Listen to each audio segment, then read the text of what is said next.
Hamilton just has to cross over this crest. He will cross the line and will win the championship.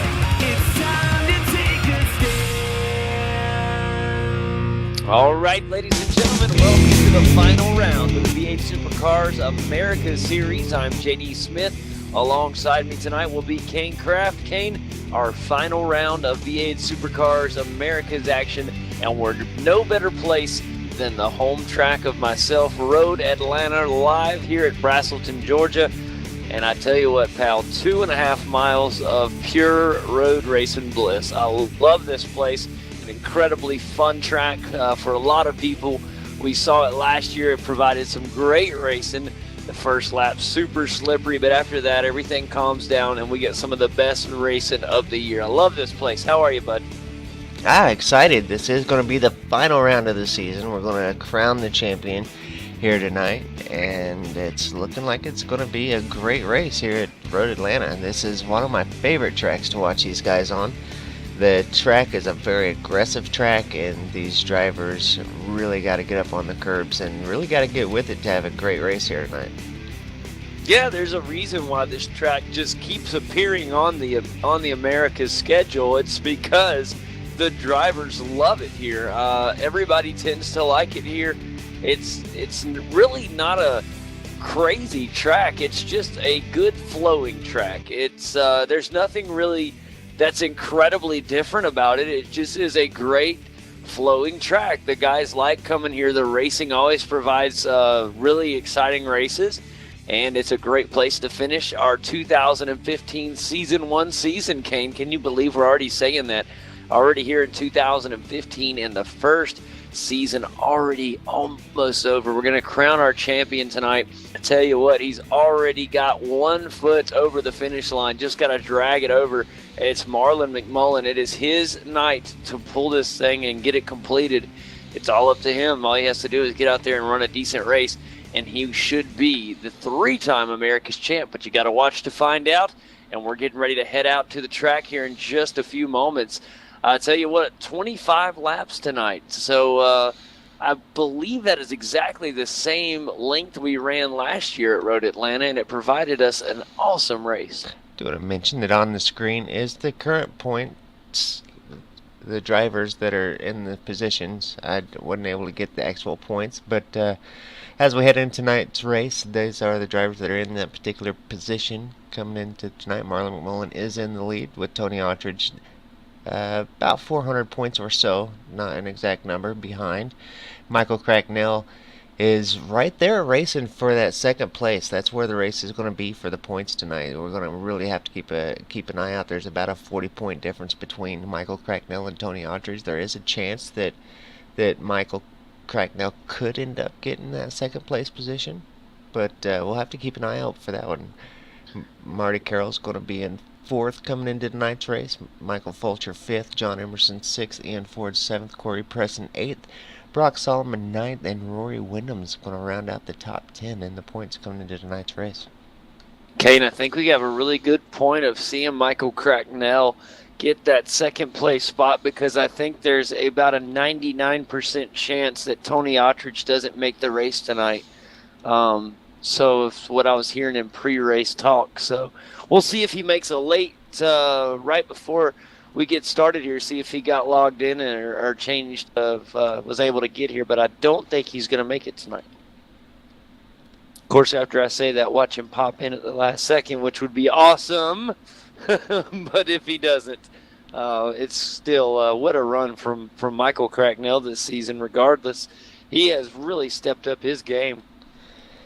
Yeah, definitely a great run from Cracknell this season. He's really done a great job, and we noticed it right off the bat that coming into this season, the increase, I guess, in speed from Mick Cracknell as he really started this season on fire. My days of calling him Michael Cracknell are over. From now on, it is just Crackers. Crackers works. That's definitely his nickname. That's what's on the back of his car, so that one would definitely work. That is it. It is just Crackers from here on out from me. And we'll see how long that sticks around on the broadcast. It already sticks in the garage, but we'll see if it sticks on the broadcast. Well, I'm excited. It's harder than you think to remember nicknames and to call people by their nicknames, because that's not the name you see on the screen whenever you're calling them off. So it usually don't work. No, you're right. You'll say you're going to do it, but then when you actually get there, you're like, no, I've just forgot.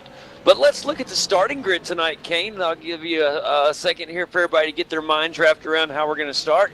Because look who is on the pole. Ladies and gentlemen, none other than the point leader, Marlon J. McMullen, on the pole tonight. How exciting is that for him?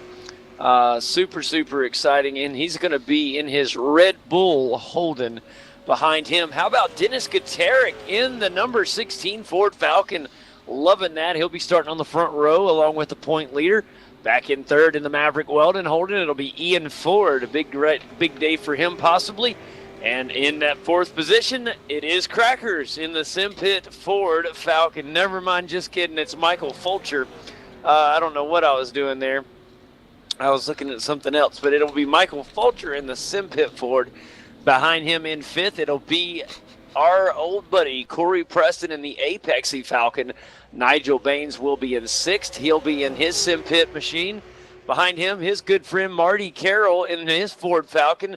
And Marty, a good friend of ours as well. Curtis Chipaway, good to see him. He'll be in the griptv.org Holden starting in eighth. Matt Pawlowski will be in the ninth position in the Red Bull Holden. And how about this? Jir Parakinen, or I'm going to say it again, I think it's Jir Parakinen. He'll be starting in the 10th spot in his Holden. Samuel Collins will be starting 11th. In 12th, it'll be the GTI Falcon of Max Wilsden. 13th will go to Kevin Dewey. He'll be starting Kevin Dewell. Starting in 13th. He's going to laugh at that later, buddy. Mike Budzine is going to be starting 14th. Corey Wharton, 15th. 16th, Joe Peak. Todd Park, 17th. Dale Niche, 18th. Sanjin Delilac, 19th. And Ty McWhirter will be rounding out 20 cars on our final run as the guys already heading out to the grid. We'll be underway in less than 30 seconds. Oh, man, Kane, I hope you're as excited as I am, buddy. The final run here at Road Atlanta here in the 2015 V8 Supercar America season. It has been one to remember, and it is our point leader who's going to take a screen as soon as the lights go out.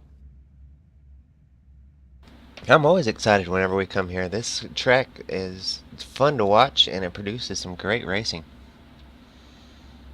All right, here it is, guys. The excitement is building up inside, and we're waiting for those.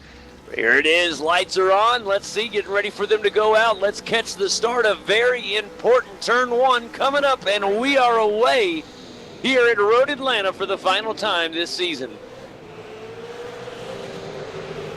It's a big jump. It's going to be scary going into turn one. Ian Ford will have the inside over Dennis Gutierrez.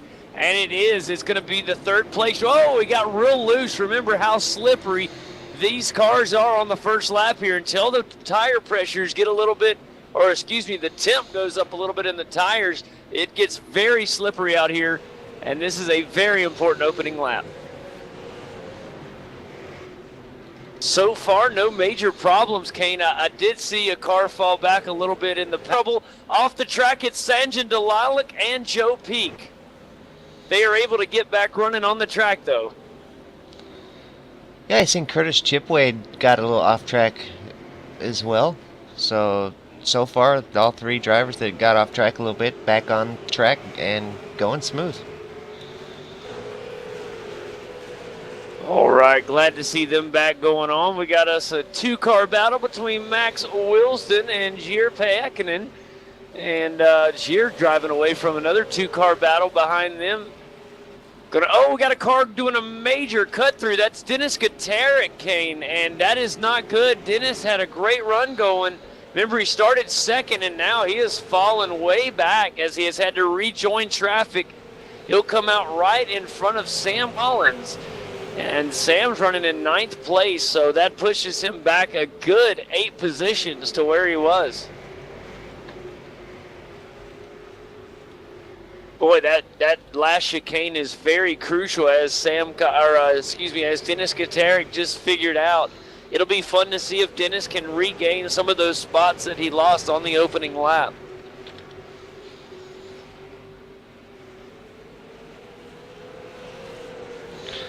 Having a little trouble with trading paints, getting the paint schemes right, so updating those, seeing if I can get everybody's paint job to show up properly. Yeah, no, it's always a battle with trading paints, as much as I love trading paints. I figured out if I don't get them, if I open up the application, click apply, click OK, and then reload them, usually they all pop right up. But I don't know why. Sometimes I gotta open up the application part and then click those buttons, because it should do that automatically no matter what. Yeah. Sometimes it don't.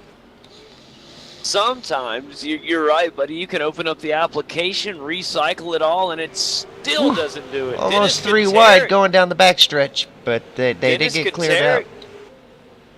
Sorry, buddy. I thought you were looking at the same thing I was. We were 3 wide on the final turn of the lap with Matt Powelski and Marty Carroll, Powelski, and Katerik. And Katerik was able to hang on. He tried to make a pass. They went 3 wide through the final turn. You know how dangerous his final turn here is at Road Atlanta. Yeah, just a bit further back, that's Samuel Collins, Curtis Chipaway, and Year. Anyway, those 3 cars were about 3 wide, and they are still having a heck of a race back there. He was probably laughing at me when we opened up. I had a little bit of a bump. Oh, we got a pass for a big position up here near the front of the field, guys. Marlon McMullen has some company. Dale it always does that. When I'm looking way ahead, that's lap traffic. I wouldn't think we have lap traffic on lap 3 already, but that is the case. Marlon McMullen flying, and that is Dale Niche who's the lap traffic. Yeah, already a lap down. Dale Niche, rough start to the race so far, but, well, he's got nothing but time now. Well, Kane, you know who I thought that was. I saw it in the corner of my screen, and it's the same paint as Corey Preston. You know, Corey's running in 4th, and I said, my goodness, Corey has already jumped all the way up to battle for the lead. I was like, way to go, Corey. You know, he started 5th on the grid and now already up to, of course, 3rd, or battling for 3rd right now. Him and Fulcher really going at it. In fact, here comes Corey. He's going to try the outside. There's no way that's going to work. And he's going to continue. He'll kind of lay off of it. But, boy, here he goes. He's going to shoot for that inside, Kane. Let's see if he gets it. They're going to go neck and neck down the backstretch. But Fulcher just a little bit too fast off the exit there. Yeah, sometimes a lot of that can just be to try to ruffle their feathers up in front of you and get them to make a mistake and get on the outside, get in their mirrors. Even though the pass itself won't work, just getting in their mirrors and just trying to ruffle them up a little bit and make them say, oh my goodness, what are you doing? And then that can cause them to make that mistake that can get you in the door. Boy, right there, a little loose from the Apexy Falcon of Corey Preston. He's able to straighten things out there, though. Checking in on our leader. Let's check in from the drop of the green flag. The point leader is up front and doing what he needs to do. He is in the #1 Red Bull Commodore. And right now he has got a nice size lead over second place driver Ian Ford in the Maverick Weldon Holden. Doing a good job as Ian Ford. Ian's had a really good run this season, Kane.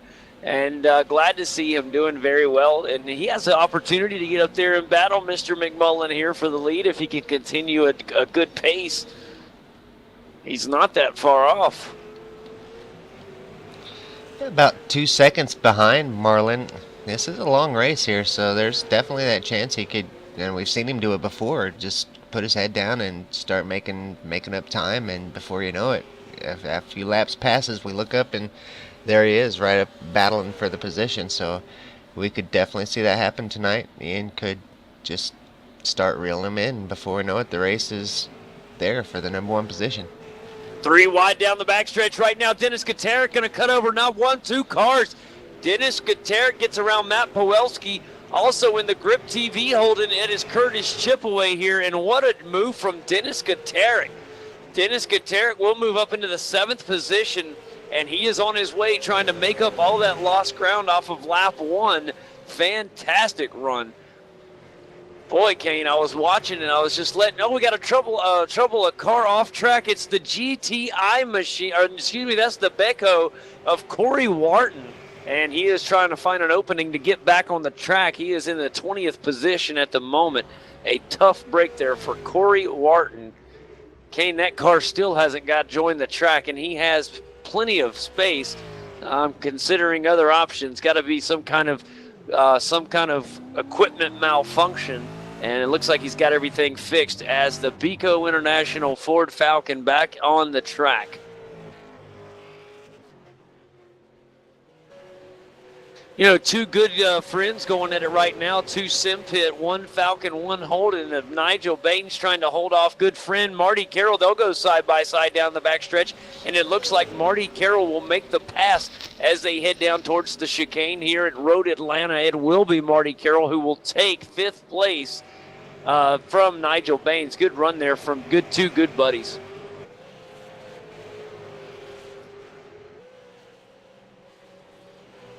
Dennis Guterres is in the rearview mirror of Nigel Baines now, and he's coming up in a hurry. This will be fun to watch if Dennis can get up here. Dennis obviously has blistering pace here as he was able to sit 2nd on the starting grid today.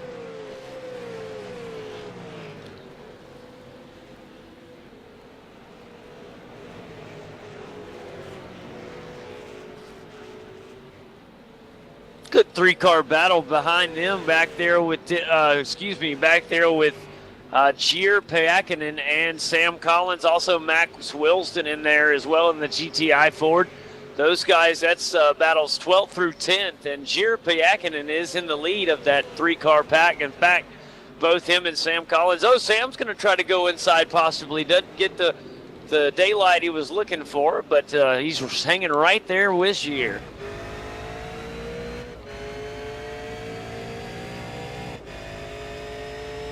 And right now you guys are looking on board with Sam Collins, and you're seeing him looking at that bright car in front of him of Jair Paakinen. That's the battle for 10th you're looking at. And while we're looking, we're heading down into the chicane right now. Fantastic onboard footage for Kane Craft here. And it is an awesome job right here. Sam Collins, a driver that's been a part of the America Series for a long time. Here's the famous final turn here at Road Atlanta. And you see all the speed they carry through, almost a 90-degree turn. It's really just an insane turn.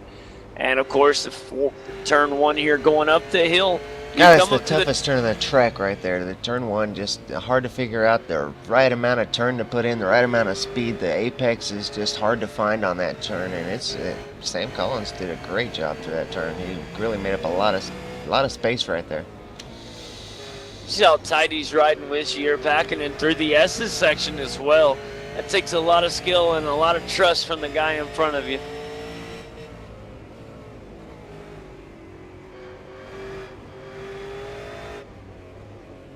Boy, that battle for 10th place continues to be neck and neck. It looks like these two cars are hitched together almost. Looks like they're starting to make a little bit of progress there on the car up in front. Matt? Kane, go to Nigel Baines real quick. He's got his hands full right now. Here comes Dennis Guterres. He's going to try to work something through the chicane. Also, Curtis Chipaway up there in the mix. A great 3-car battle for 6th place. Ooh, brief contact from Curtis Chipaway got Dennis Guterres a tad bit loose. No problem. He keeps it under control. And right now, Nigel Baines in all kinds of pressure. Oh, here comes Curtis Chipaway. Curtis trying to get a little something started. Oh, Curtis has trouble. What a save from Curtis Chipaway. Going to cost him loads of time and maybe even this position, as here comes Matt Pawelski, on the tail end of this one, and that's going to back up some traffic as you have that threesome behind them of Jair Paakinen and Sam Collins and Max Wilson coming up in the rear view. Dennis Guterres can steal right there with Nigel Baines. He wasn't affected much at all by Curtis's little off track there. He's reeled in Nigel and still putting the pressure on, although Nigel had a great launch out of that turn and got a car link or so, but this long stretch should allow Dennis to catch a little bit of a draft and pull up on him. Well, yeah, Dennis Guterres has some really good pace, as I mentioned earlier. As we saw at qualifying time, he was right there, almost a pole position. And here he is. He's about to chew up Nigel. Oh, trouble for Dennis Guterres, Kane, and that's bad. He is off in big damage. Maybe he was able to get the car slowed up, but something definitely went wrong. Oh, man, I'm going to have to get another look at that. That is really tough for his Ford Falcon, the 16 car. Dennis Guterres goes off track, and it looked like that has to be an equipment malfunction. I didn't even see brake lights come on until he was way off that track.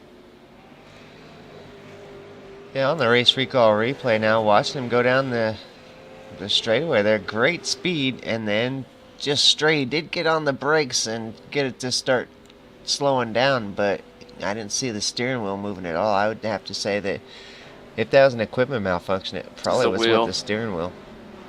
Yeah, I agree with you 100%, pal, because once he got the as soon as he hit the grass, the brakes came on, but they didn't come on until he hit the grass, which is really unique for that part of the track. How about our good buddy Mike Budzine? He's got all kind of company right now. Looks like Joe Peak, perhaps, right there on him. Or no, that's Kevin Duell. I apologize. That is Kevin Duell in the number 6 Falcon. He's trying to run down Mike Budzine in the V8 Supercar Americas. Holding there. Mike Budzine. It's good to see Mike. Yeah, we don't get to see Mike too often in the Friday night races. I think he's got something that he has to do on Friday night, so he's not able to race very often. But good to see him here racing tonight in the series finale. Yeah, doing pretty good right now. He's in 13th, and like you said, got a good battle on his hands. Checking for the closest race on the track right now, aside from this one, which is the closest battle. We've also got Max Wilsden in a battle with Sam Collins. They're about half second apart. And then Mike Fulcher's about a half second off the bumper of Corey Preston up there fighting for that third position. Yeah, you want to get a podium on that final race of the season. Of course, we'll be heading into week 13 next week. So we'll have all kind of exciting stuff going on in iRacing. We'll be finding out release notes and things of that nature. So it's good to get a podium before you have a big week off like that. So this ought to go down to be a really good battle. It is lap number 12 that we're about to start here of 25. So right now, Ian Ford just crossed the start-finish line. He is still looking ahead to Marlon McMullen, and I don't want to take the focus just because he's by himself. This is a really big race for Marlon McMullen, Kane. He knows if he wins this race, he has got himself a third V8 Supercar America's Championship, and that, my friend, is something to be proud of. And I don't want to take away from his championship because he does have a... Okay, go ahead. It's just Corey Wharton again hit the tire barrier. He's back going again, but back to what you were saying. Let's see. What was I saying? You were talking about Marlon and his championship. Yeah. Over 400 points separate Marlon and second place Tony Attridge. So he actually came into this race the champion. So that's a fantastic season for Marlon McMullen to have worked hard enough throughout this season to gain that much of a points lead. So great job to Marlon. He really focused this season. He was very consistent. He didn't miss a race. He placed quite well. There, my tongue's finally working. He placed quite well in all 12 races, and it really showed. Over 400 points separated him in the second place. So great season there for Marlon McMullen. Yeah, I'm proud of him, man. He deserves it. Remember back a few seasons ago, Kane, of course, he was white hot just like now, and he had won back-to-back championships here in the Americas, and iRacing went through some changes and some builds and some tire models, and things had really gotten rough for Marlon McMullen there for a couple seasons. He was really struggling, and he was very concerned, and a lot of comments were made, and just things looked really bad for him. And I think after he he kind of took a little break from worrying about being up there and started focusing on the racing again.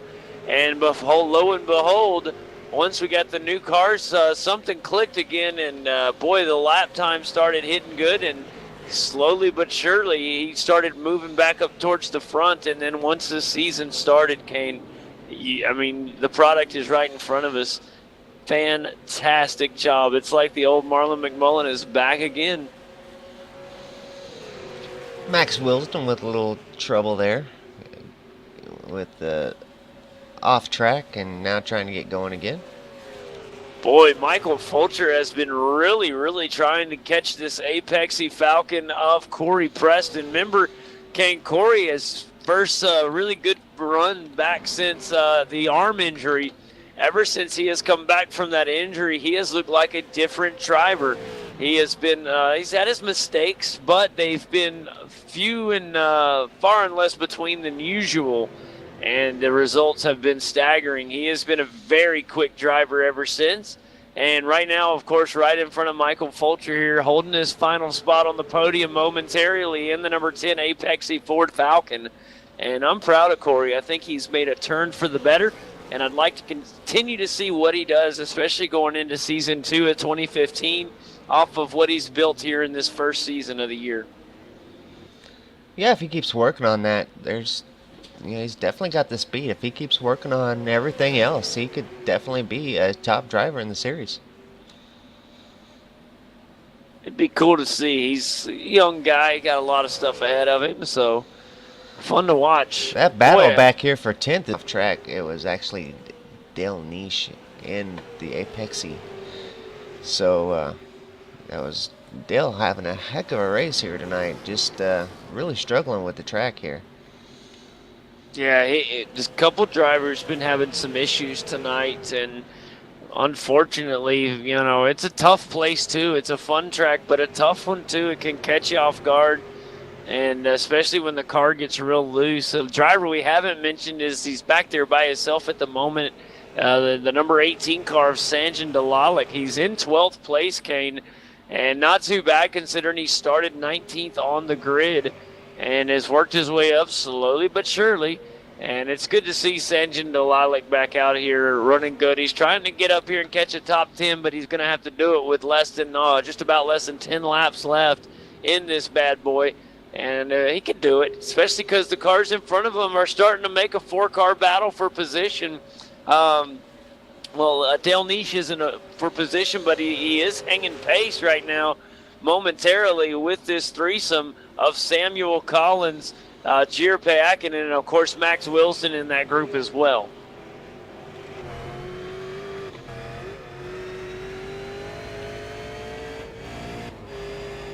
Kane, if you remember not too long ago, Curtis Chipaway had, remember his incident, and he is held on quite nicely back in 6th place. He is trying to work his way back up to Marty Carroll in the 5th position. And Marty has done quite a good job of coming up and catching Michael Fulcher. He's got an opportunity to catch him before this race ends, especially if Fulcher starts to get in another good battle with Corey Preston. Now, Corey has created a little bit of space, but for how long is the question.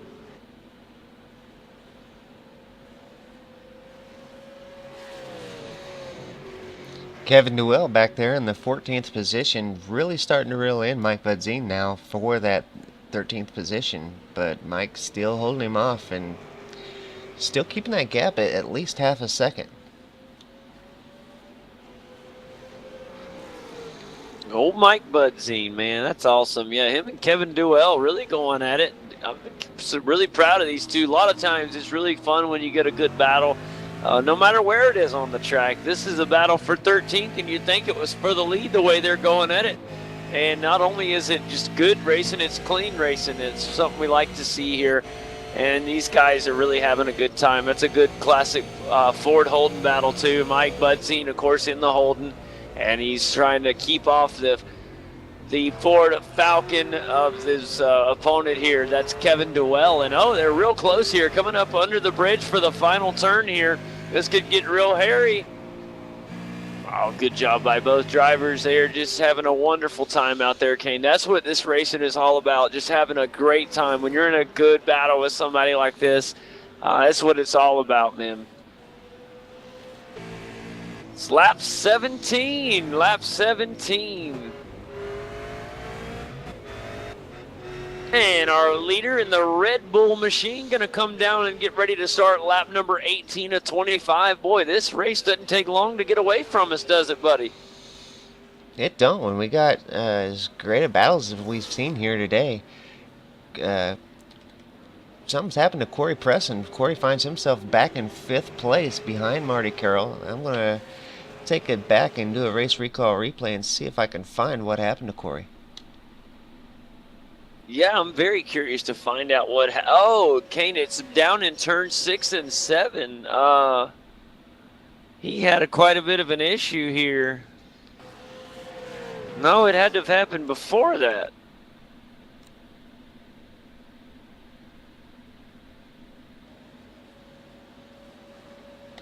No, it happened at the end of the final lap, Kane, or in the chicane area of lap number 16. Corey Preston had entered the chicane, and he lost control in the second turn of the chicane. That's a unique spot to lose control. He made it fine through the first turn of the chicane, but on the second turn of the chicane, the car got loose. He couldn't get the thing turned. It went into the gravel pit, and that caused him to lose the position.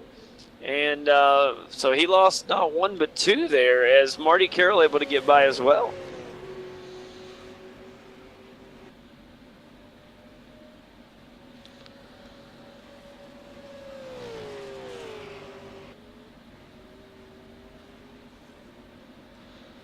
Finally coming up to it on screen here, I think. Yep, there it is. He did. He just couldn't quite get the car slowed down enough to make the turn, and it cost him a lot of time. Both cars made it around him, so tough break for Corey Preston, as that's going to put him back in 5th place, and the loss of a podium there, as Mike Fulcher's overtaken that 3rd place, and he's definitely got the speed there to well, he's pulling away from the other cars, so looks like as long as everything goes okay, Mike Fulcher's definitely sitting pretty in the 3rd spot.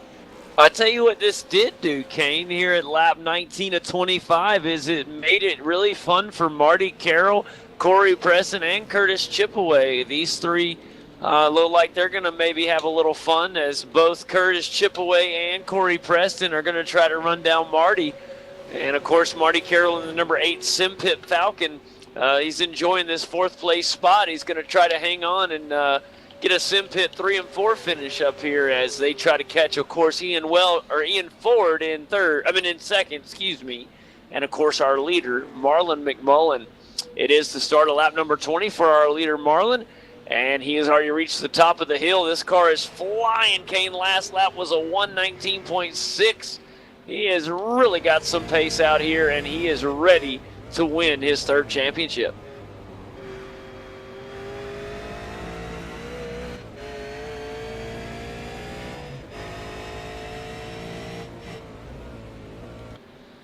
Hey, how about Mike Budzine and Kevin Duell, Kane? They're still going at it, haven't stopped yet. And they're heading down into the chicane. And it's still Mike Budzine with that lead as Kevin Duell tries to catch 13th. He just can't get around Mike.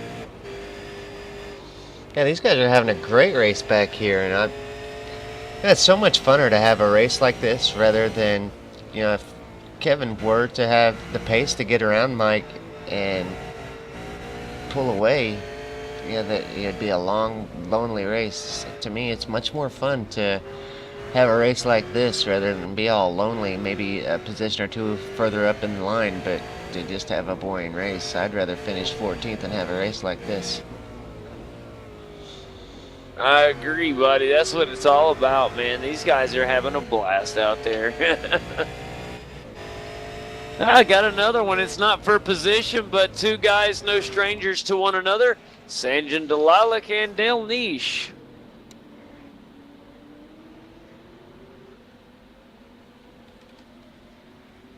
Hey, Kane, how about the threesome up here of Max Wilston, Sam Collins, and Jair Payakin? They are still running together. They're about as close as they were earlier. Jair still in 8th, back in 9th. It is Sam Collins, and of course in 10th, it's Max Wilston in the GTI Ford Falcon.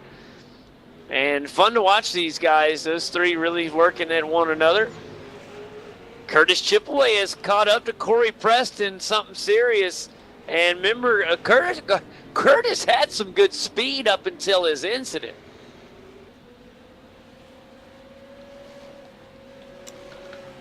Yeah, Curtis always shows up with some good speed. He's one of those drivers that can just show up and race and have a good fast car.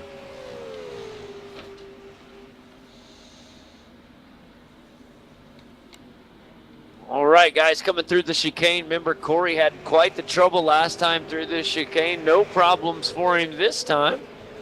And we're getting ready. We're on the start of lap 22 of 25, guys. Race winding down in a hurry, but still lots of questions to be answered on the track. Of course, things looking really bright for the number 1 Red Bull Holden, as Marlon McMullen has got this thing all but wrapped up. Only time remains for him, and he has got a good run on his hands. It's been a miraculous season for him and a great bounce back year. 2015 could be a big year for Marlon.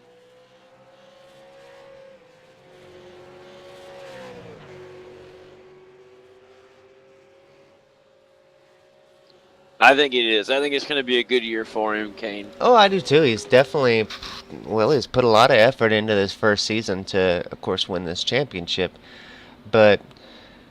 And he's out here racing sick. I was talking to him the other night, and he was really sick. He'd had a rough day, being very, very sick, missed work and everything. And, yeah, I think he's got the flu bug. So racing out here, not feeling well, but still putting on a heck of a race.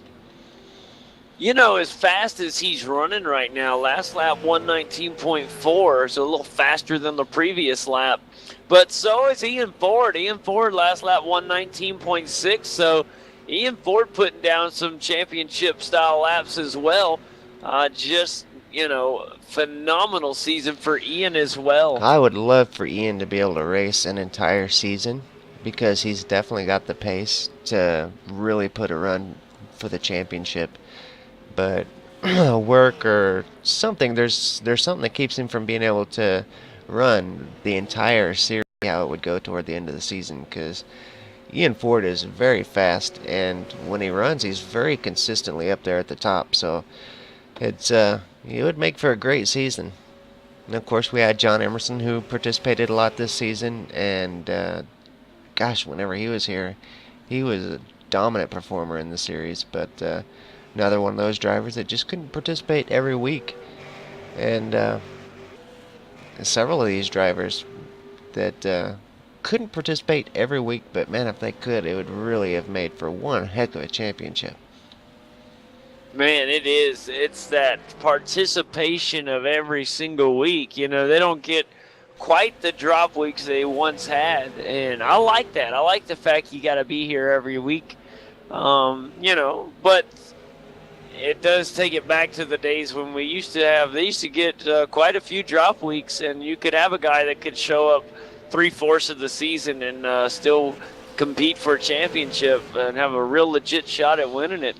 You just can't do that anymore, and I like that. It takes more than a fast car to win a championship. It takes dedication, and that is what we've seen from the number 1 Red Bull Holden this season. So congratulations is in order, because the white flag, ladies and gentlemen, for the final time of 2015 is about to wave as Marlon J. McMullen comes over the top of the hill on the descent down into the chicane. And we're getting ready to start our final lap of the 2015 Season 1 season. Are you ready for it, buddy? And here it is, white flag in the air. One more to go. We are 1 to go. And it is all Marlon McMullen. Ian Ford pushing with everything he's got, trying to get up here and make some late race noise. And just believe it's just a little bit too big of a gap. And right now, Marlon McMullen doing a celebratory victory lap. He deserves all the attention in the world on this final race, as it is a championship winning lap for the Red Bull machine.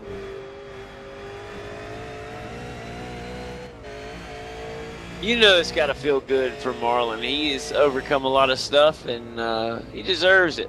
He deserves the chance. The statistics don't lie. When you get the points, you add them up, you win it, you earn the championship. There's no tricky things or anything. It's hard to do. I couldn't imagine winning a championship. I get excited when I finish in the middle of the pack, buddy.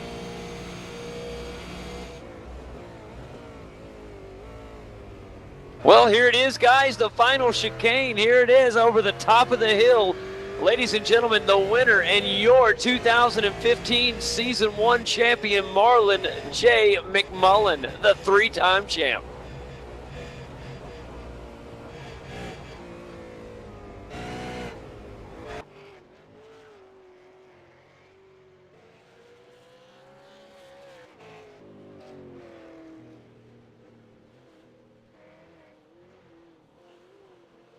Ian Ford going to come across in second place. And a fantastic result from Ian, as we saw. Some of the rest of the guys as they're coming across to finish up Season 1. And the results kind of look like this. Michael Fulcher gets that third spot. As Marty Carroll fought hard, he'll come across in fourth. And coming across in fifth, it'll be the Grip TV machine of Curtis Chipaway. Good run from Kurt. After a early race incident there, I thought he did a nice job recovering in the griptv.org Holden. Fantastic result. Behind him, it'll be Nigel Baines, who comes across in sixth in the Sim Pit Holden. In seventh, Gier Payakinen in the Thrustmaster Holden. Fantastic job from Gier.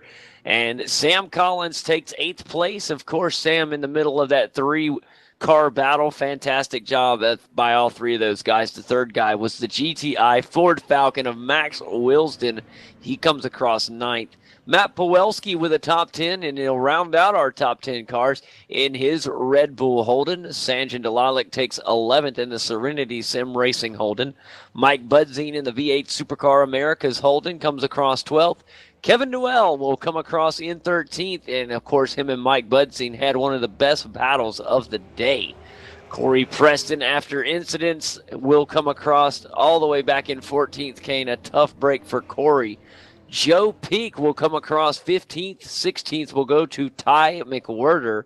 Dale Nish in the Apex Holden as well will come across 17th. Corey Wharton will come across 18th. 19th goes to Dennis Katarek. And Todd Parks is the final car to come across. That is how the day will end, Kane. And what are your thoughts on our race today and our very first season of 2015? That's been a great season for the V8 Supercars Americas. From the very beginning, it's really been a very intense season. It started off with some great races and a lot of great battles throughout the season. It's probably been one of our best seasons as far as the broadcast goes, because we've had a lot of intense racing, probably the closest season we've had so far, and I think it's only going to get better for Season 2. I think you're right. I think that this has just been a launching point for the next season. Of course, like I said, we get our Week 13 break, not too long of a break in between like some of seasons past. But, 1 week in between. They'll have Week 13 to kind of regroup. We may see a team swap or some different sponsor changes, new paints, things like that. But for the most part, the talent should remain the same.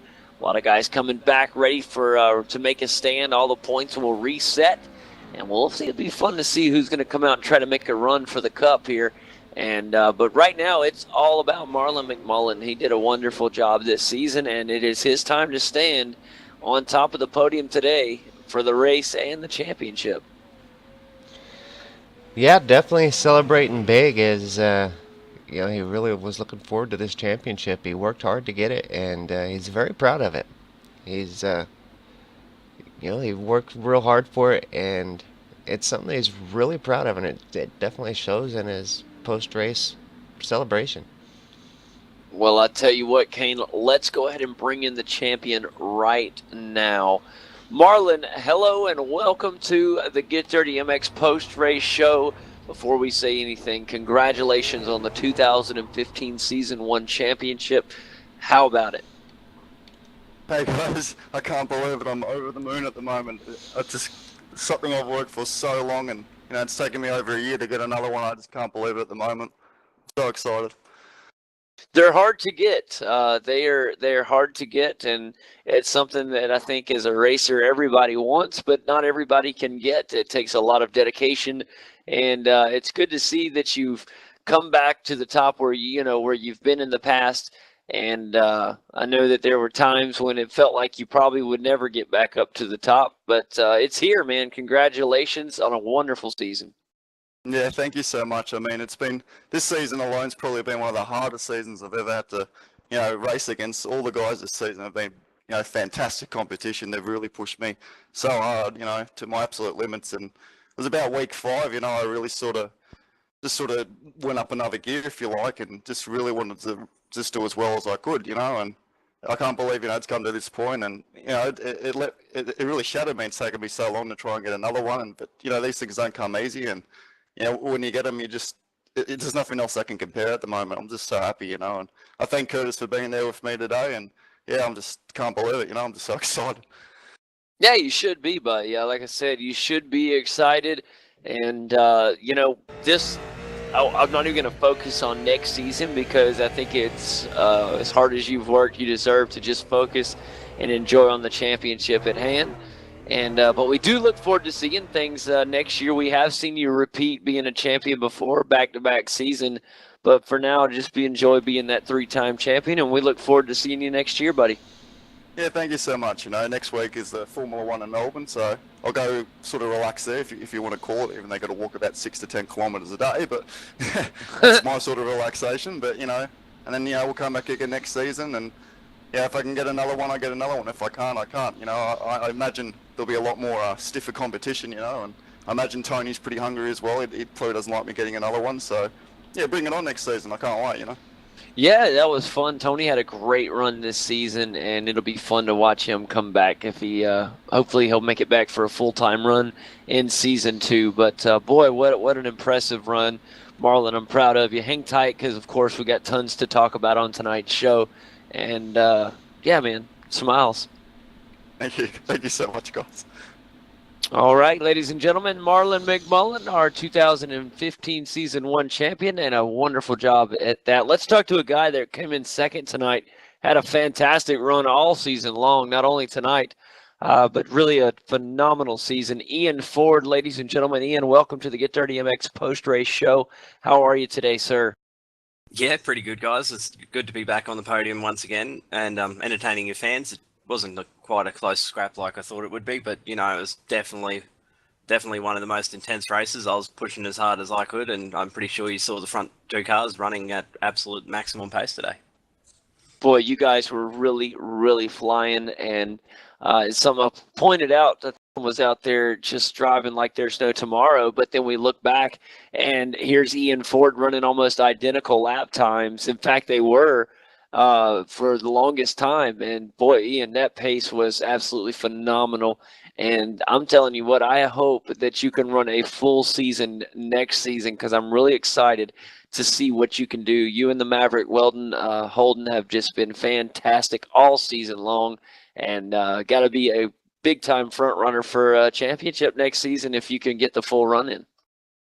No, I probably won't due to work commitments and stuff, but I'll definitely pop in as often as I can, and just hopefully running up the front like we are today. I know that I was losing about a tenth to Marlon every lap, so I was always trying to extract that little bit extra, but the car just didn't really have it in it. Just had a bit of understeer and bounciness through some of the corners, and that's all it really came down to, was just the slightest bit of setup change, and we would have been up there with Marlon, and it would have been intense. It would have been unreal if I held on to him in the first lap. Yeah, it was definitely exciting, even though you guys weren't right there at each other. Like I said, you were running almost identical lap times. and just a really exciting race, man. But congratulations on second place. And even though you're not going to be able to run a full schedule next season, we look forward to the treats of having you there when you can make it, buddy. Thank you, guys. It's definitely good to run the Maverick Weldon Holden up the front. It's pretty weird to see a Ford and a Holden, but anyway, just little changes, and never know what will happen in the future. Absolutely, man. That is 100% correct. Hang tight with us, Ian. As you know, we always got loads of stuff to talk about. Next, I want to bring in a guy that started second on the grid but had a rough fall off. Let's talk to Dennis Gaterick. Dennis, welcome to the Get Dirty MX post-race show. How are you today, sir? Yeah, not too bad. What about yourself? I'm doing good, Dennis. Of course, just wrapping up our season 1 of 2015 America's Action.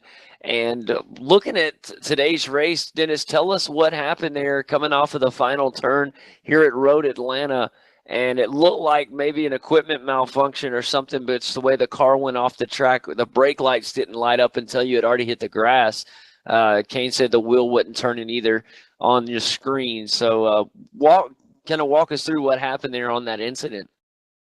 Well, it was kind of a lesson learnt not to keep your Skype open when you're racing.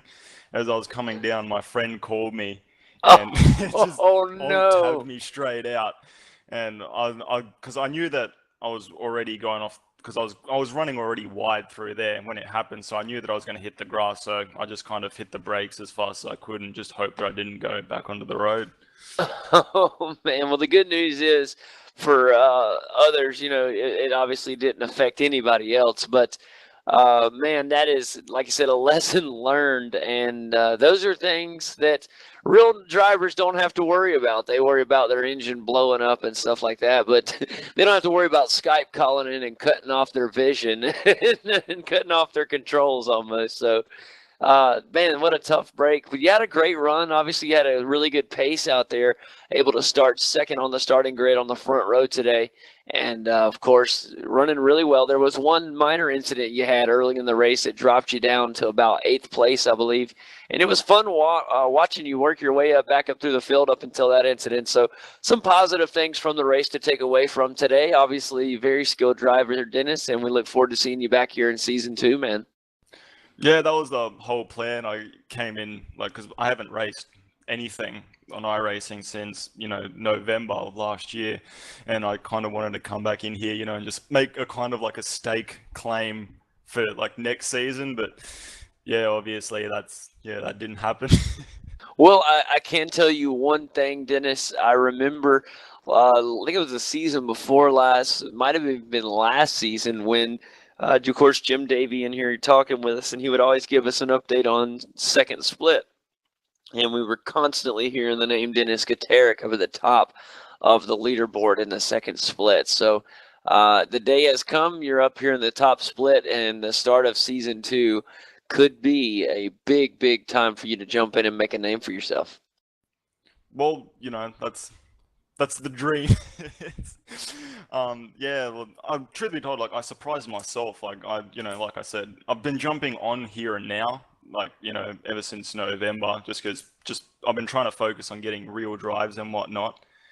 And yeah, just to come back and put it on, front row, I was really surprised myself. I don't know. Truth be told, I don't even know what happened.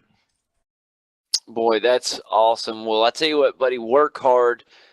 Practice, and we look forward to seeing you next season, man. It's a pleasure to have you here on the show. Hope you hang tight with us. We got some things to talk about after we get done with the interviews on the post-race show, bud. Good to talk to you, Dennis. No worries. Thanks, Mike. All right, ladies and gentlemen, next up, let's have a word with Old Fast Fulch. We'll bring in Michael in for some post-race words. Michael Fulcher, everybody. Michael, welcome to the Get Dirty MX post-race show. How are you today, pal? Yeah, g'day, JD. Really good, thanks, mate. Hey, Kane. Yes, sir, man. Tell me about the run out there today. Had a lot of pace from everything that I saw from Michael today. Of course, the final spot on the podium in the final race of season 1 here in the Americas. How about it?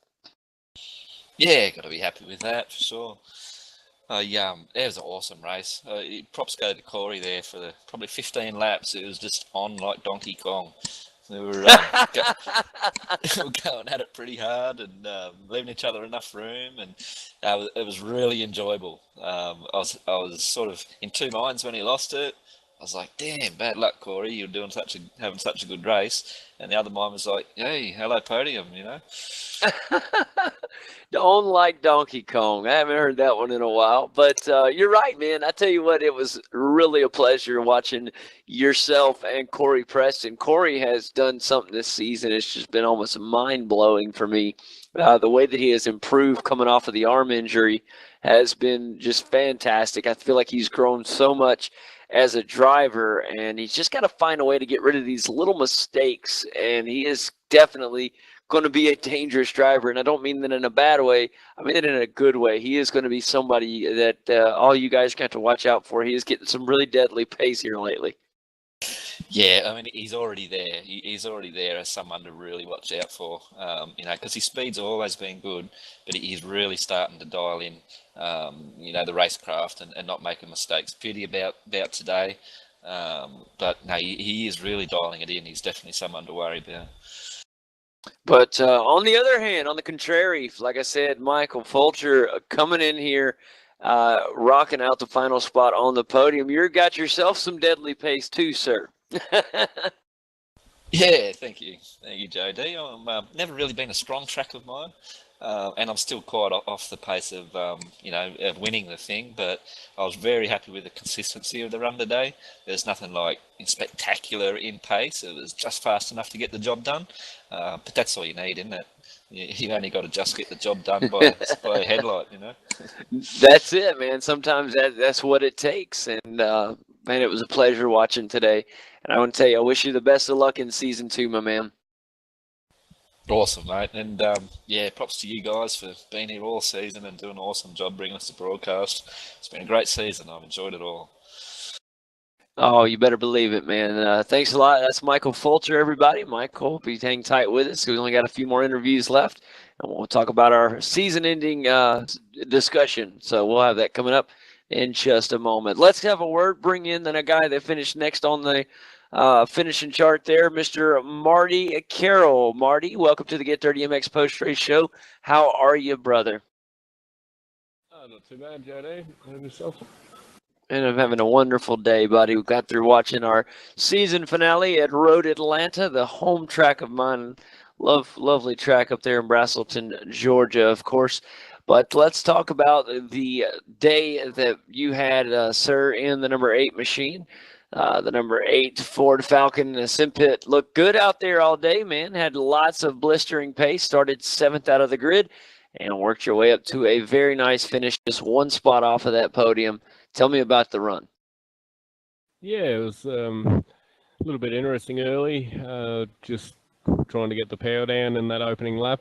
Takes a little while for the tyres to come on around here, and yeah, was able to keep it on track, but lost a little bit of a gap to the guys at the front. So it's just a matter of knuckling down from then on, and you know, got the old STC Simpit Falcon humming along there towards the end, and actually made a little mistake with 2 to go and let Corey and Curtis back by, but then Corey made the same mistake I did on the same corner, and had contact with Curtis there, which was allowed me to get back to 4th place, and you know, good result for me and Michael for the team, and Nigel stuck in there in 6th place as well, so not a bad result for the team overall.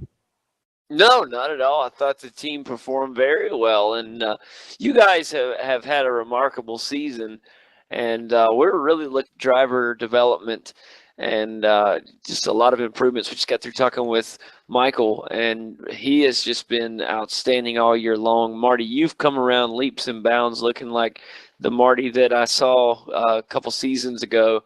Nigel's been picking up a lot of speed, even though he's not had as much seat time as he'd like. And just a lot of fast guys. Of course, I didn't see him tonight, but our old buddy Michael Cracknell, he's had a phenomenal season, and it's just a lot of good things coming from the team, man. Yeah, definitely. We're putting a lot of hard work in behind the scenes, and like in, you know, the technical side of things, and in developing a better way to go about things. particularly between me and Michael, we're definitely coming up with something a little bit better each and every week. And that's definitely helping the guys. Like Crackers he's been unbelievable this season from where he improved from when he came on board midway through last season to stepping it up again. It's just, really proud of him. And, we got, the next best thing with Ethan, Greg Gilt on board, and he's just crazy talent. He's just so raw, and so it's been a pleasure, trying to develop him, and he's scratching the surface with his potential. But then you got guys like Isaac Figueredo. He ran fifth today in second split, and Jason Quire. Those guys are just continually getting better each and every week, and we're real proud of the guys, and we like to work together and encourage each other as a team and as a unit to go out there and perform at our best. So. We'd like to get a little bit closer to the front. But in saying that, we are where we're at the moment. So we just keep working hard and see where it takes us. Man, that's fantastic, buddy. Well, and you guys got one of the new up-and-coming dangerous drivers. Boy, you got yourselves a really good signing just a couple weeks ago. And Ethan. Yeah, definitely. Oh, he's just like I said, we're only scratching the surface with his potential there. He's got that natural ability. Once he starts learning how to give the right feedback, what he wants out of the car, and we understand what he needs, he's definitely going to be one to watch, And then we've also got Chad Chastain to come back. He's having a bit of a break at the moment, so. We got those two guys, looking to compete in this series again next season, as well as Premier. And our other experienced guys, James McKnight and Nigel, they're just, they're coming in each week with limited seat time, but the time they're putting in is productive, and, it's really boding well for the team as a whole. That's fantastic news, Marty. Well, as always, buddy, a pleasure to watch you out on the track, and an even better one to talk to you. So wish you guys the best of luck, and looks like you kind of sound like you're under the weather, buddy, so I wish you a speedy recovery. Get well soon, man, and get ready for the start of season 2, my man. Yeah, a little bit of a flu, but yeah, big congratulations to Marlon on the championship this season, and another big thank you for yourself and Kane for putting on a fantastic broadcast all season long. Oh, absolutely, buddy. Absolutely. Hang tight if you can. We'll want to do postseason discussion in just a second. I'm going to bring in a couple more interviews, and we'll get right to that. Next up on the docket, let's bring in Curtis Chipaway. Curtis had a remarkable season as well. Curtis, welcome to the Get Dirty MX post-race show. And how are you today, my friend? I'm doing good. Had a fun race today, so that was that was a pickup. Yeah, it was a good race. The number 4 GripTV.org Holden was in and out, had a good run, had some ups and downs to the race, but mostly up. Started 8th and worked hard and finished 5th. Not a bad day. A top 5 on the final race of season 1 in 2015. Put a smile on the face in preparations for next season, doesn't it? Yeah, it definitely does. I have some plans with what I'm doing for a team or car next season, so I'm hoping it all comes through, and we'll have a good season next season as well. Awesome. What kind of plans? What kind of car? What kind of team? You have to wait and find out. I don't do the waiting thing good. But no, that's cool, man. I'm glad to hear that. We'll really look forward to hearing that news as soon as it's available. You'll have to make sure we hear it first, man. Yeah, well, you guys will be the first to know, so I have to wait till then. Sounds good, buddy. Well, a great performance out there today, and now you've got me just on the edge of my seat wondering. But, boy, you just let us know, and we'll let everybody on the show know. Thanks a lot, man. Yeah, I'm looking forward to next season. Hopefully get another title for a driver. We'll see what happens.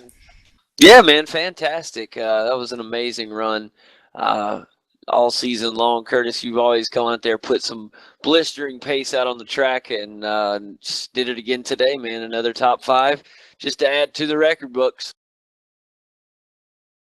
Yeah, I was quite happy with my pace today. I was pretty surprised my race pace. So I didn't do too well in qualifying, but yeah, picked up in the race. Yeah, man, good result. And like I said, hang with us. We're about to hit the post race or postseason discussion and kind of do a little quick season recap with you guys and do talks of week 13 and more. Hang tight with us. I'm going to bring in Corey Preston next and have a word with Corey on his day. Corey, welcome to the Get Dirty MX post race show. How are you after the race, bud? Bit disappointed, really. Well, I can understand why. You had an absolutely phenomenal run early in the race. Actually, let's don't even say early, the majority of the race. Tell us about what happened, though. At the end, on the last lap, I just made a mistake and went wide at you probably know what it's called. What's that corner where you? That's just called a chicane there. Mm, Are you talking about the final one? What are you talking about? I'm talking the last lap. That's what really killed it. I mean, I had pretty much had Fulch captured and ready to. You had him get back captured. past him, but You're gonna run away with him? no. No. I'm just messing with you, buddy. I mean, just having a little fun with you. Yeah, I'm having a bit of a sense of humour failure at the moment, but yeah, the first, sorry, not the first, the last lap, I just went wide into that corner before the back straight, ended up on the grass, and yeah, Oh, that's right. Turn 6 and 7 there, yeah. slid the whole way through the corner, and then yeah, coming off the ripple strip, the car just wheel spun, and yeah, I just ended up collecting Curtis, and yeah, I couldn't. We just kept collecting and tangling and hooked on each other, and then yeah, it ended up 4 behind me, and yeah, that pushed me over my limit, so disqualified. Well, let me tell you something. Let's look at the season as a whole, Corey, before we run off and start our discussions. I also got Rory Windrum up there. We're going to have a quick word with him. We're going to jump into discussions. But, Corey, just try to look at the season as a whole and what has been for example, let's just say we're having this conversation a week from now in week 13, and we're looking at the entire season, not just tonight. I know you're disappointed on tonight, but looking at the season as a whole, what a very positive comeback you have had since you had to leave on injury and then made your return.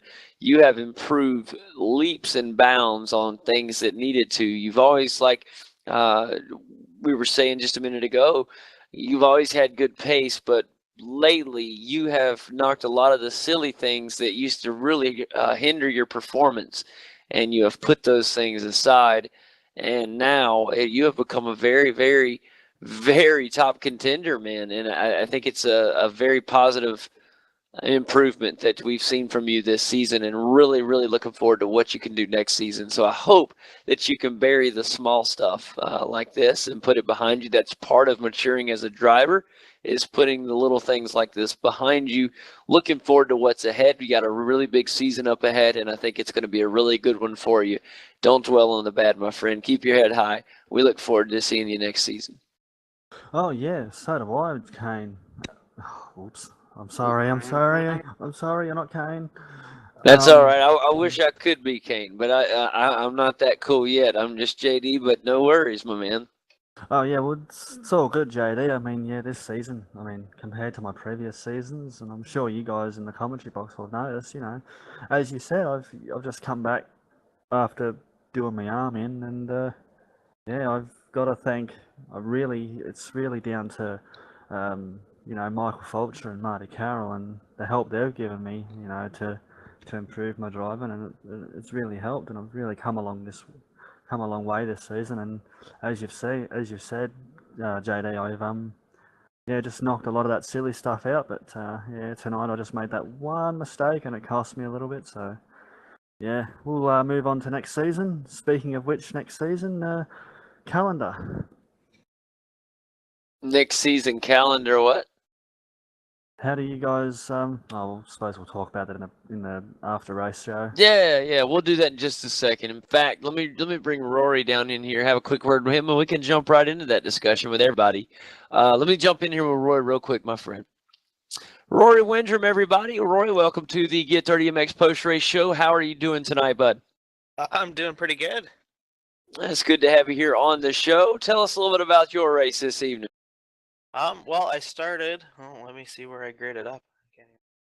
Is that bad? No. Go right ahead, my friend. I started sixth there, and then in turn one there, Ryan got turned. They came in 3 wide, and I guess they didn't see each other. And he got turned, picked up a few positions there, and got past Anthony and Matthew, and ended up finishing second, just behind Victor, about 3.5 seconds back. I was trying to reel him in, but I just couldn't get there. Man, fantastic run. Second place finish at Road Atlanta there in the second split. That's a remarkable result. And who did you say got the victory in your race? It was Victor Tanaka. Ah, Victor Tanaka. Yeah, we've seen him in the top split as well as you.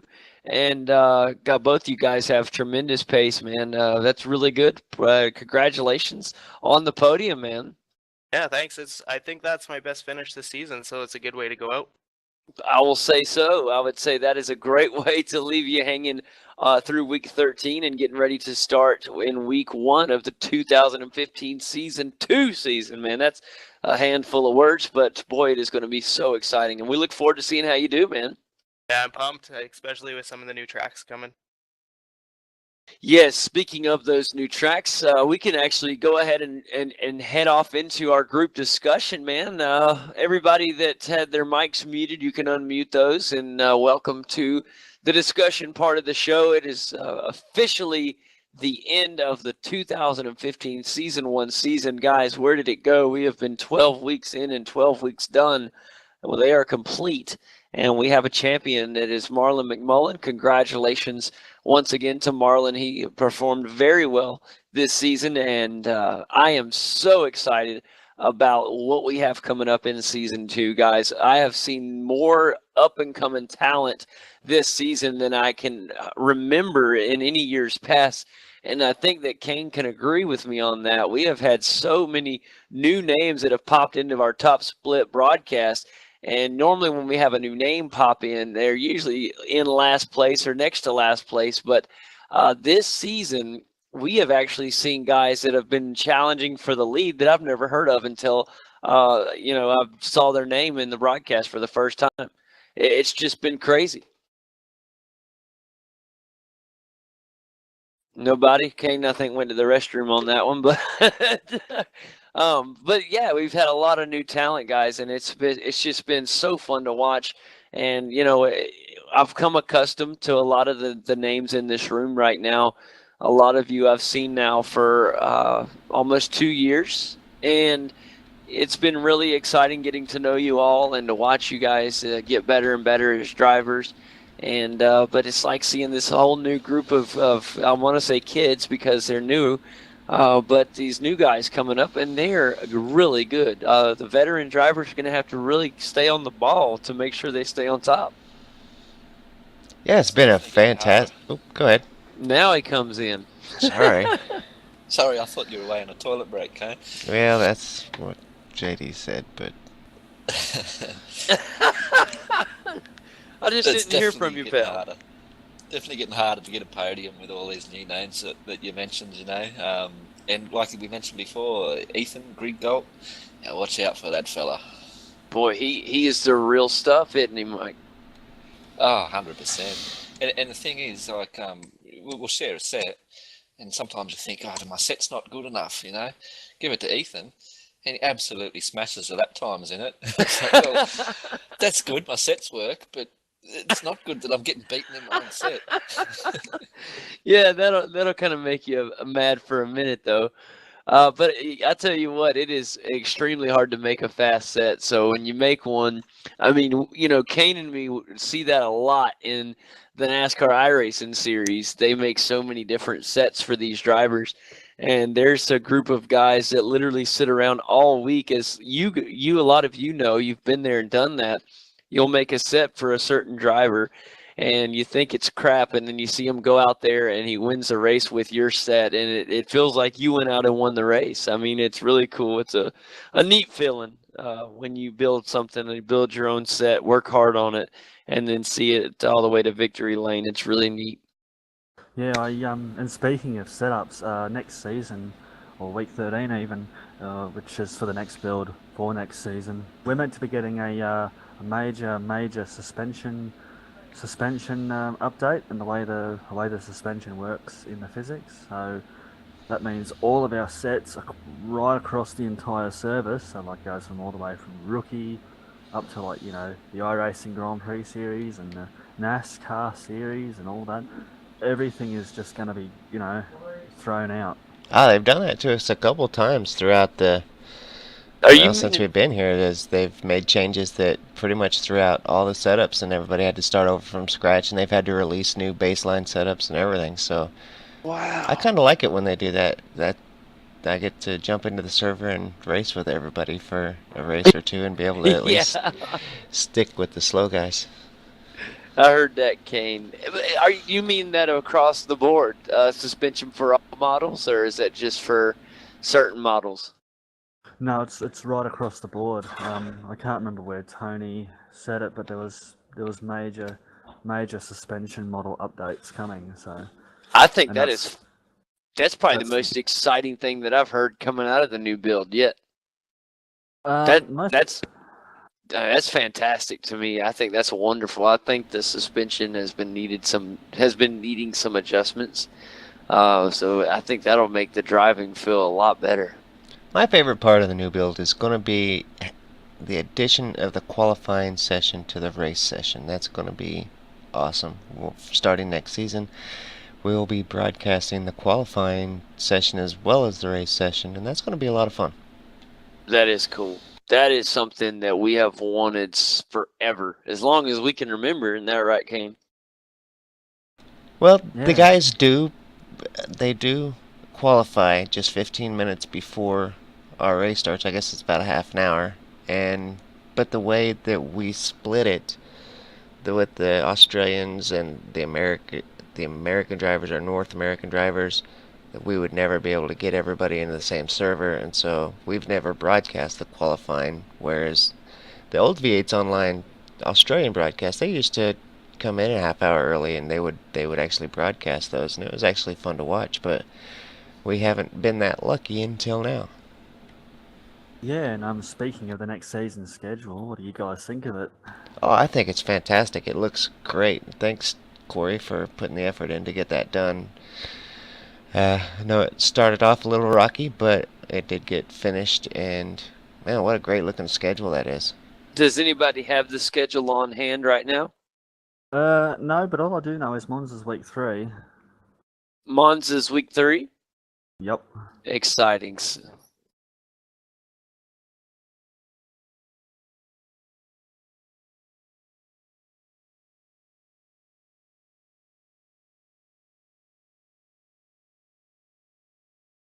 That is really exciting.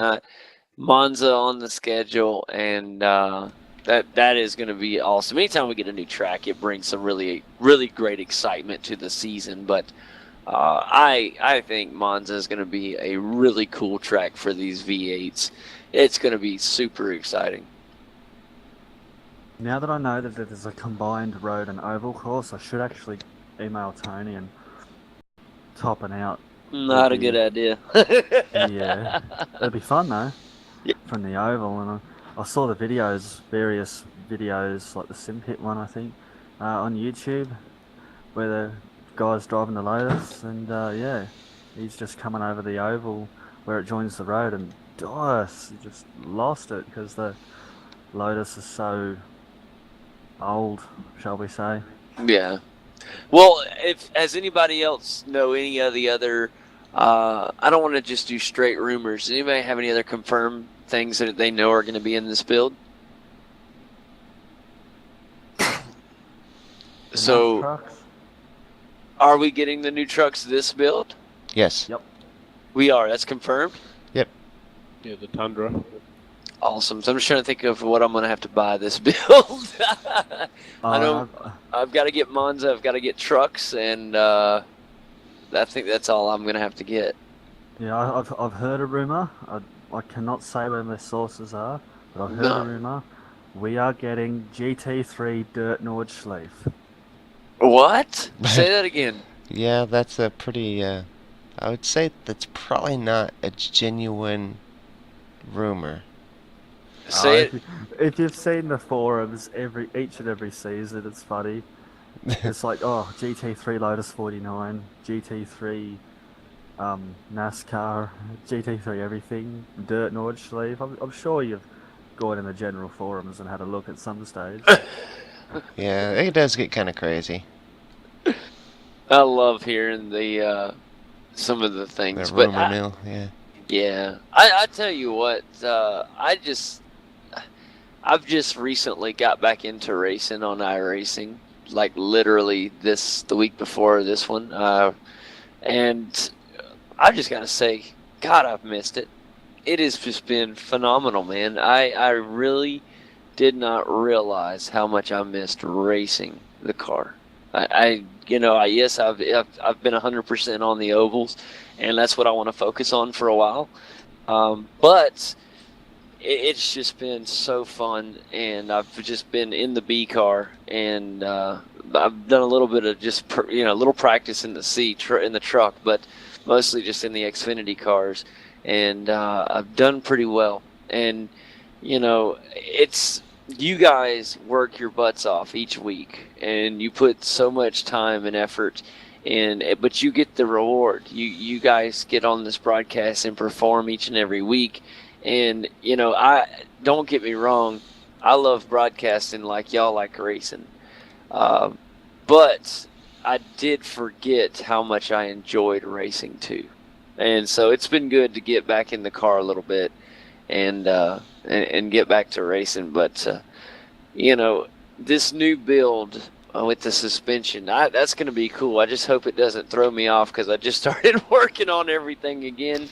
And if it sends me back to like I was before, I'm just going to have to quit racing for another 8 or 9 months to start all over. Yeah, but from what I've heard, buddy, the last couple of builds, when there's a tyre model change, supposedly and slight tweaks to the car, everybody says, now we have to build all these sets again. But, I've always whacked a set on that from the previous season, just tweaked it just a tiny bit, and it's always worked. Where this season, I think everything is just going to be out the window. Can I just for a second tell you why I like them constantly tweaking, and constantly the reason I like us constantly having to make new sets and things like that? Number one, that's what real racing is. They don't have setups that are the same every year for each. Now, I don't know about the V8 Supercars in Australia, exactly what they do, but I can tell you over in NASCAR, and I know in Formula One, they change it all the time, because they're constantly tweaking little bitty rules, and they're constantly tweaking this. Well, last year, yeah, you could have a setup with this, this certain way, but this year you can't do this anymore. We have to do this. We have to do that. We've changed a little bit of the downforce.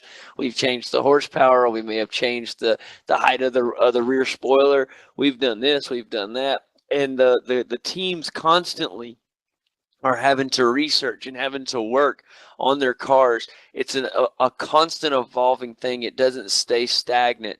And I believe that if you keep everything the same, it gets stagnant, it gets stale. And I like the fact that it's constantly, I don't want to use the word changing, I want to say evolving, because that's exactly what it's doing. Racing is a sport that constantly evolves. I love that. And I think that to be on top, you have to be able to change with the times. And that is one thing I love about iRacing, is because that's a part of real world racing. That is a part of it. It's not the same. It changes all the time, and iRacing changes. And I think that's a wonderful thing. So I really like the fact that iRacing tweaks things, and we have to build new setups and things like that. Plus, I think if they didn't change anything and the setup stayed the same all the time, you would get to. I think a lot of people really enjoy making setups and tweaking cars and things like that.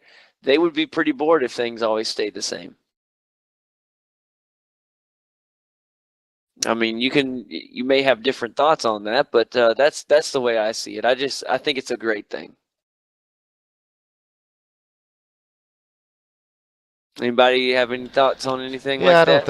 I don't think the drivers mind too much because they get the better suspension package, the upgrade to iRacing, and so they'll have to make some tweaks to the setup. The drivers here are really good about dealing with that, and I think across the board for the most part, it gives that little bit of added realism, and the drivers just they deal with what they need to deal with throughout the seasons, and we see them show back up and compete and have have some good races. And I think that's what we'll see after this package. I don't think anybody's really too concerned about it. I think they'll just work their way through it.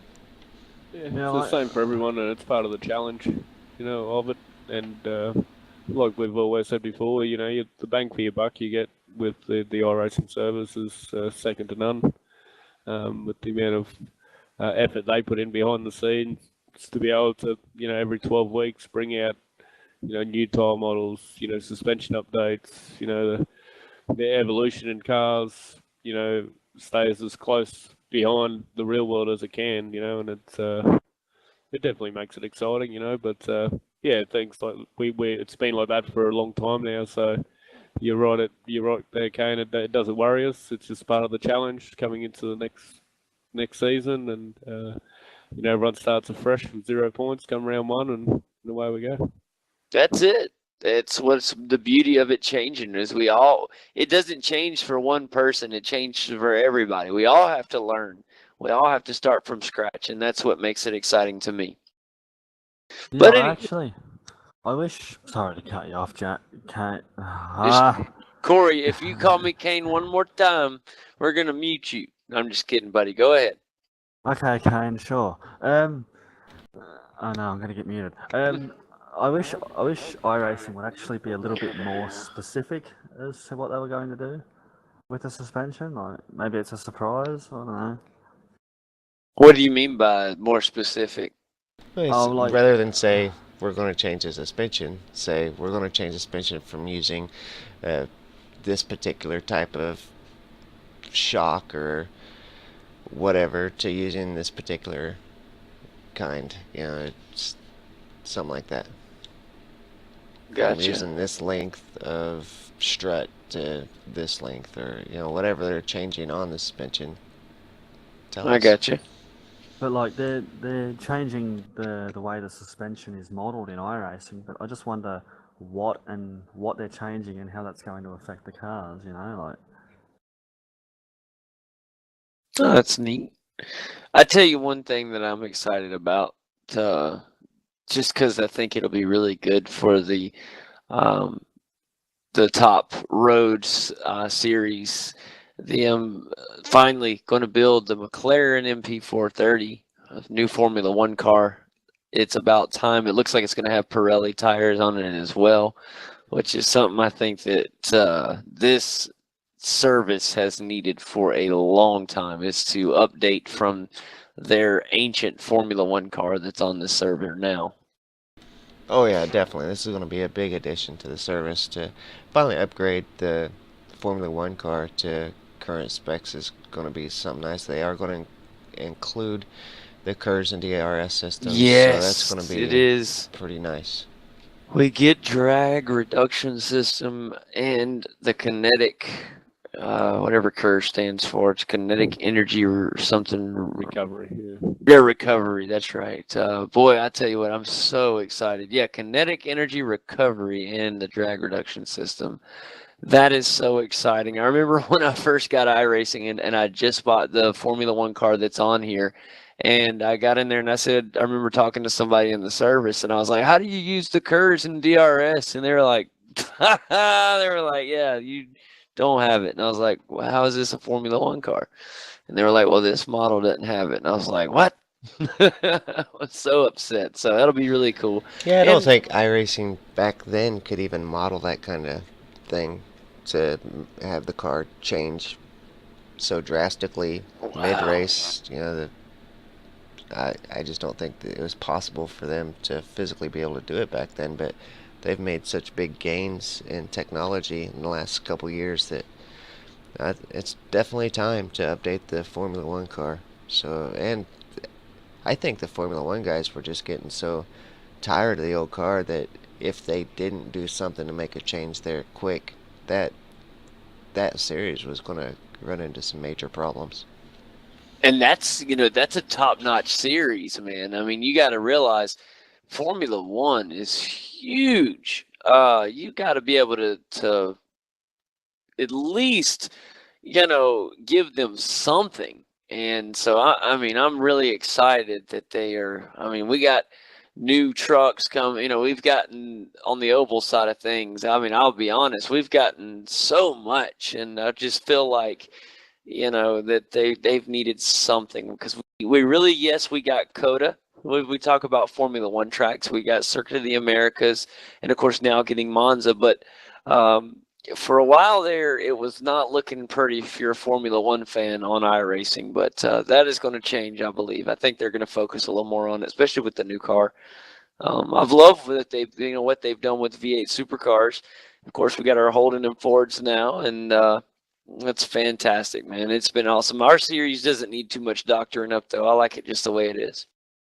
It I'd does like to need a see little some bit. tracks, but the addition of the cars, and they've done a great job finally giving the V8 Supercars some attention. So we have got a lot of attention in this last year. So it's time to give the attention to the Formula One guys. But hopefully they won't be too long gone, and they'll start working on getting us some of the other makes. And then of course V8 Supercars going through a big transition itself next year, and going to be all kinds of changes in the real V8 Supercars. So that's going to throw some kinks in the works. That's 2017, Kane. I thought it was 15, but okay. No. Still coming up. Still coming It up. is Still coming up. be here before we know it. Let's put it that way. Yeah, but the only thing I'd wish they'd do with the V8 is update some of the sounds. I agree with that. I agree with that. That's something they didn't do with the new cars at all. They're the same sounds from the old build, and I was expecting them to really do an overhaul on sounds. And I'll be honest on the show right now. I was very disappointed in the audio. I've always thought that iRacing has done a good job with audio. The thank God the oval cars that I've run, like the Nationwide and the truck, they sound phenomenal. And I just really wish that they would do the V8s to what they, especially the external sounds. I would like them to sound at least a little bit more like they do on TV. I've obviously never heard one in real life, but to me, they don't sound anything like they do when I watch them on TV. Like I said, as far as how they may really sound like they do on iRacing in real life, I don't know. But I've heard a lot of V8 fans say that they would really like some updated audio. And I think that they had planned to do that with the new build. I don't know what hindered it from being released, but maybe they can go back and shoot, and maybe they'll hear this, and maybe it'll spark up a conversation because the cars are amazing. They drive amazing. They look amazing. I just wish they could sound amazing too. That makes sound is everything, man. There's I'm not gonna do a plug for Project Cars, but they have a big, awesome preview out right now. Top notch. It's phenomenal. Yeah, I have to say, what does drag the V8 sound department down at the moment is the fact that the car has a transaxle, and inside the car sounds nothing like it has a transaxle. I reckon the in-car sound should sound something a little more like the BMW. That really sort of high-pitched. Yes, you're right. It needs that. It doesn't have it at all. Yeah, like it does have gear whine, but it's like a conventional gearbox where it's behind the engine, where transaxle because of the way it's made, it just sounds completely different. But yeah, who knows? And the Falcon's rear tail lights need a bit of a texture update as well, especially when they're lit up. Yeah, I could use one, but the sound is a big deal. You know, we go to races and we watch races, and engine noises are awesome, man. It's something as a race fan we love. If you're a car person or a race person, you love the sights, the sounds, the smells. We'll never get the smells on the sim. That's just the way of it. But the sights and the sounds is something that really can bring it in there. You get two of the three senses that you really get when you're at a race or watching a race or even in the car. And we don't have, of course, you'll never have feel like you're in there. We'll never have the G forces, but um, we could get the sights and sounds nailed down. Your brain will put you in the seat, and the sounds aren't bad. Let's not say that because they're not bad. They're just we know I know, and you and I know iRacing standard. And I think that iRacing knows they could do better on the sounds on the V8 department. Yeah, like with this, now that you mentioned smell, JD, the cars in real life they actually smell really, really good. Like Yeah. that's probably weird, but it's because they run on No, that's not ethanol weird. That's basically. my favorite part of going to the racetrack is the smell of Yeah. alcohol burning. It's It's yeah, awesome. I love the smell of the racetrack. But it's not alcohol though. It's ethanol, which has like a sort of almost candy-like smell to it. Okay, now you've lost me. I just like the way it smells. I don't know. It smells like candy.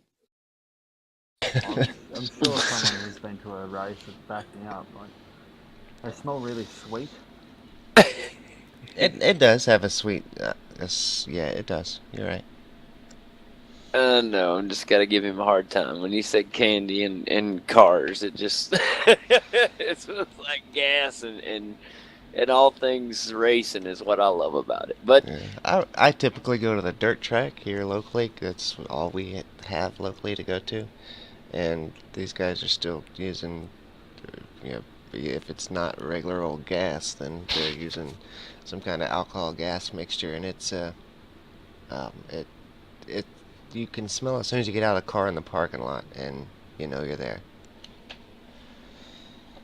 yeah, that's how it was when I went to Atlanta this past weekend. As soon as I got out of the car, I could smell the cars and the track, and it's just like if you haven't been in a couple months, it's just you get out there and it's just like, oh, I'm here. You know, it's amazing. I love it. It triggers that nostalgia of every race that you've ever gone to since you were a little kid.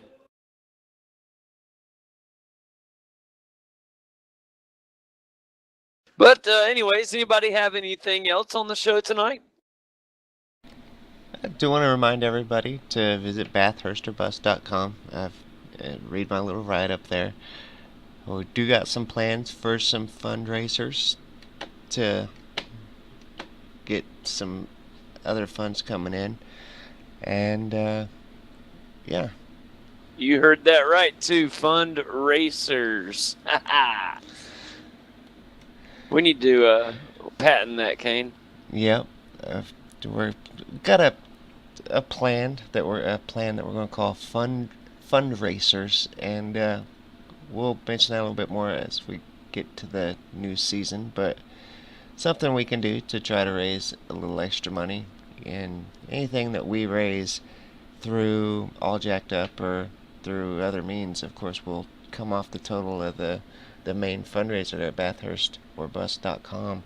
So, of course, we're going to try anything and all we can to come up with the money to get to Bathurst this year. And the more that we can do to take the burden off the community itself, that's what we're going to do. That's phenomenal, buddy. I just really can't wait. I think it's going to be a really good season coming up. And like I said, there's things that you guys can do as a community to help besides just donating, and we'll get more into that as the new season comes among us. But to I want to everybody, mention that we have started getting donations on the bathursterbus.com, and that's awesome. It definitely makes me smile.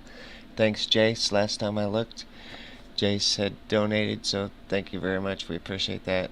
And yes. Yeah, that's what was so awesome. It was the very first donation came from a viewer rather than a driver, and so that really made me smile. There's a lot more people that appreciate this broadcast rather than just the driver itself, and it makes me feel like we're doing something that the broader community appreciates. Something worthwhile, right? Exactly. And we love doing this, and it's something that we would do regardless of anything. We don't, Kane and myself, we don't make any money doing this. It's we list sponsors as we start up, but really we're going to, and the new on-screen overlays, we're going to be removing those because we don't have any paying sponsors. Those are just, been on there since the very beginning of days, and they've just still been there. I don't even think we even say them anymore because it's just part of the on-screen overlays. We haven't had any paying no more sponsors freebies for several seasons. So there's not, we do this just because we enjoy doing it and doing it for the community, and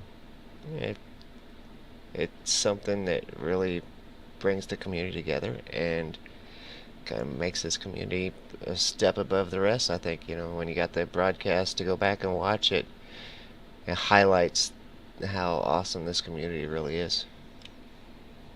And it is an awesome community. We love it to death, and we'll continue to give you guys as much coverage as we can, and we love it. I look forward to next season, man. Does anybody have anything else you want to, maybe an announcement or anything before we close out here? I'd say thank you guys for doing this for so long. I've only been on the iRacing service for almost a year now, and I think I got into the supercars because you guys were doing a broadcast and I ended up watching it.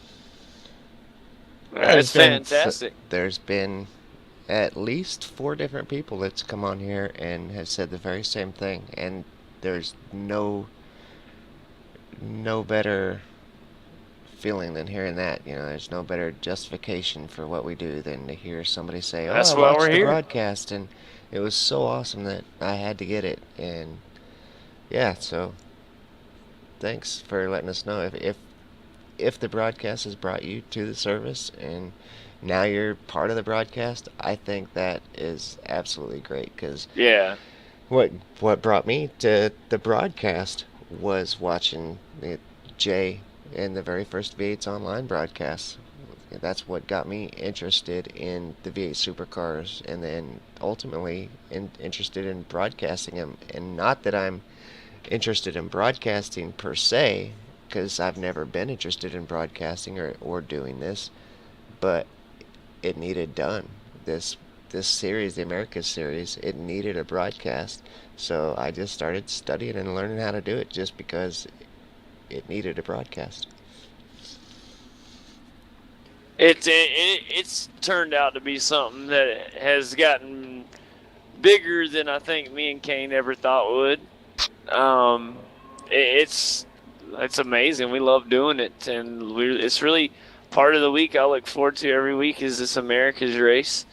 And I was thinking about that tonight, as we've seen some of the drivers that are here have been here ever since we've been broadcasting, and then we've seen so many new names come in, and it's really been cool, to see people kind of grow as drivers, and I'm sure you guys have watched us grow as broadcasters, and but it's really exciting. And see names come and go. Like tonight, we got to see Sanjin back on the track, and we don't see Sanjin very often.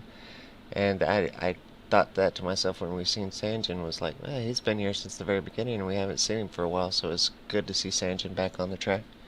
And every week, seems like somebody's coming back that we haven't seen for a while, or we see a new face that we get to follow through the seasons, like Rory and Ryan. Watching those guys come up, they come up into the top split enough that we can keep an eye on their progress, and it's really been enjoyable. It's really cool, guys, and I challenge everybody that's listening out there as well. If you haven't already, we would love for you guys to go and like our new page over at facebook.com/alljackedupradio. That's right. And also, you can go to our website, which is a really cool website, alljackedupradio.com. That's JAKD. There's no CKED. It's just JAKD.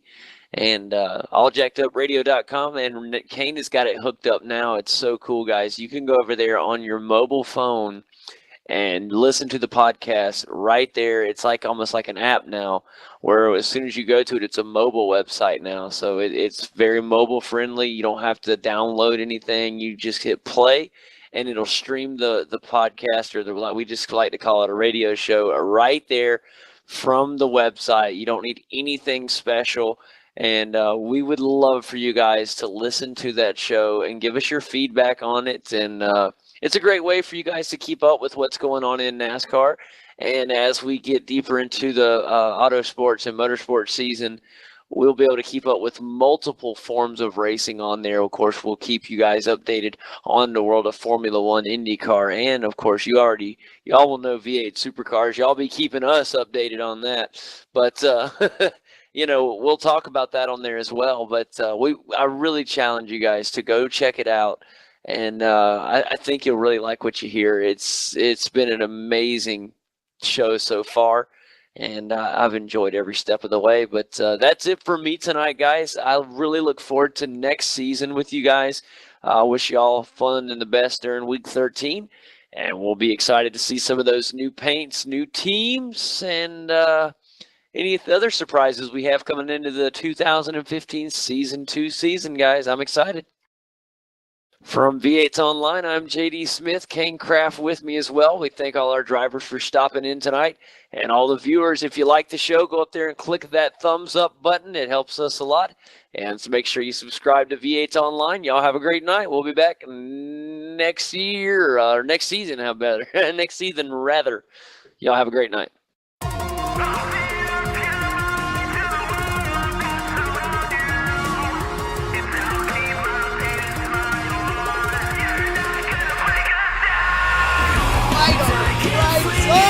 Contact free. Close. Contact free.